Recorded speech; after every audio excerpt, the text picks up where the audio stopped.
नाथ मेरे चैनल पर आप लोग का स्वागत है। ये भोले बाबा का होली भजन अच्छा लगे तो लाइक शेयर और सब्सक्राइब कीजिएगा, कमेंट भी करके बताइएगा। पानिया लाल लाल ए गौरा हमारो के चाही, पानिया लाल लाल ए गौरा हमारो के चाही, पानिया लाल लाल ए गौरा हमारो के चाही, पानिया लाल लाल पानिया हो,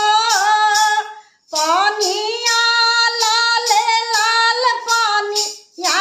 लाल लाल ए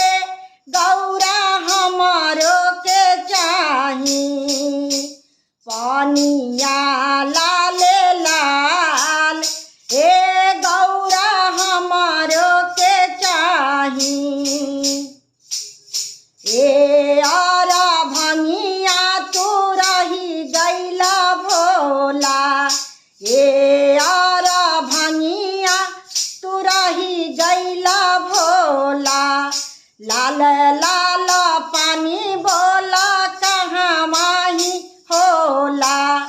लाल लाल पानी बोला कहाँ माही होला, खरीदे के परी है गुलाल हो, ए हो खरीदे के परी है गुलाल ए गौरा हमारो के चाही, पानिया लाल लाल ए गौरा हमारो के चाही, पानिया लाल लाल